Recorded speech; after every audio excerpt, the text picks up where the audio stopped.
You see it everywhere, right? ChatGPT, Sora. It really feels like we're living through an AI Big Bang. But here's the crazy part.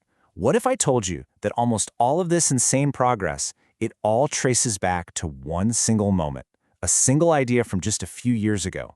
So let's unpack that story. Let's figure out how this all happened.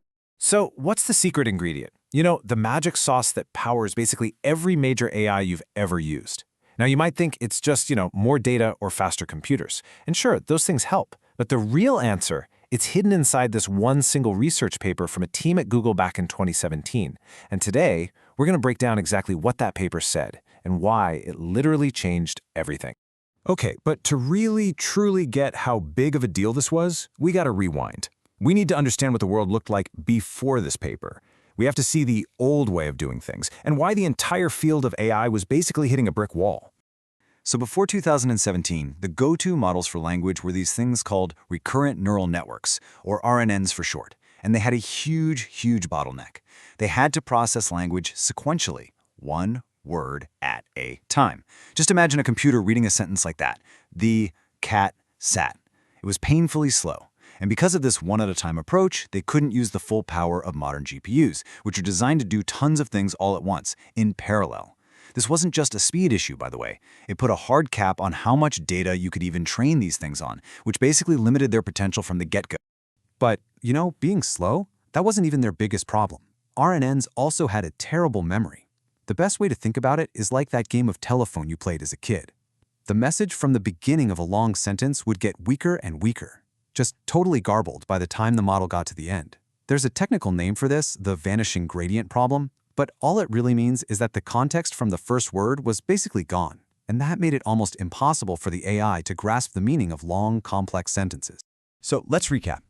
The AI world had a serious problem on its hands. Its best models were slow, and they were forgetful. The stage was set, for a hero. And that hero arrived in the form of a research paper written by just 8 scientists over at Google.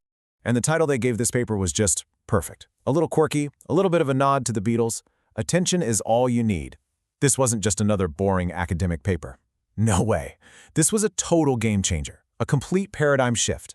And if you want to get a sense of just how massive the impact was, just look at this number. As of early 2025, this paper has been cited over 173,000 times. Now, in the world of academic research, that is an astronomical number. We're talking about one of the most cited scientific papers of the entire 21st century. It wasn't a ripple, it was an earthquake. So, what about the team that wrote it? Well, there were 8 of them, and they were all listed as equal contributors, no single lead. But here's the kicker, and this really tells you how big their discovery was. Every single one of those 8 authors eventually left Google. They went on to found or join the major AI startups you hear about today. I mean, they were literally building the next generation of AI based on their very own invention. All right, so what was this huge idea? What was in this paper that was so powerful it just blew those old problems out of the water? Well, it all comes down to one simple, elegant concept: attention. Specifically, they came up with something called self-attention. Now, remember how those old RNNs had to read word by word?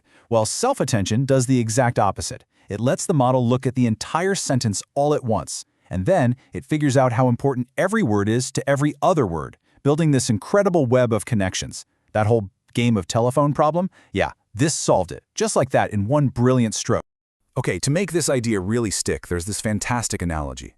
Let's say you're searching a database. First, you have a query, right? Your question. For example, I'm looking for a movie about love. Then the system compares your query to a bunch of keys, labels like romantic, action, comedy. It finds the best match, which is romantic, and then it pulls up the value associated with that key, maybe Titanic. Well, a transformer does that exact same thing, but it does it for every single word in a sentence, constantly asking, what other words here are the most relevant to this word? So by running these little query key value calculations for every single word, the model builds up this map of scores. And this map tells it exactly how much attention each word should pay to every other word in the sentence. It basically gives a heavier weight to the words that are most relevant to each other. And the result is this incredibly rich, deep, nuanced understanding of context, something the old models could only dream of. Okay, so this attention idea is clearly powerful. But how do you actually build a machine that uses it? Well, the paper didn't just stop at the idea. It laid out a whole new blueprint, a brand new architecture to make it happen. And they called it the transformer. A transformer basically has two main parts. First up is the encoder. The easiest way to think about the encoder is as the reader.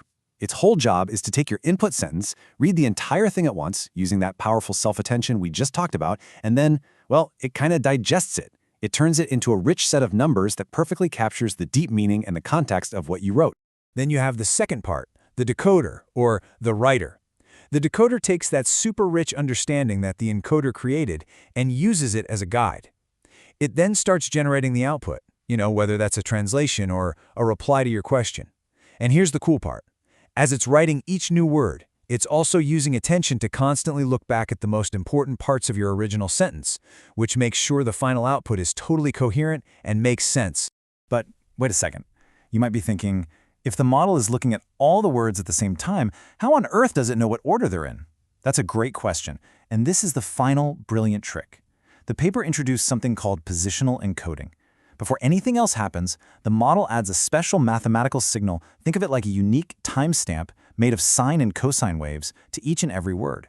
This gives the model a perfect map of the word order, solving that problem completely.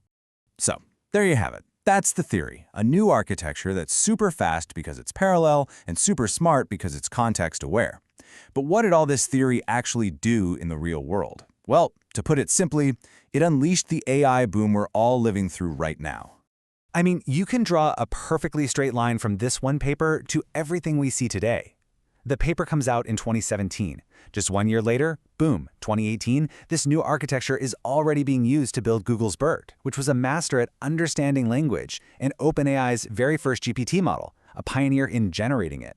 Then you fast forward to 2022, and a descendant of that GPT model, ChatGPT, takes the entire world by storm. And now, today, that exact same transformer architecture is what's powering mind-blowing image and video models like Sora.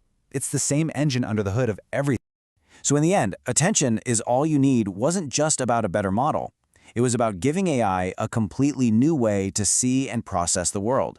It quite literally taught machines how to pay attention. And that leaves us with a really fascinating question to think about. Now that AI has mastered attention, what's the next big fundamental thing we need to teach it?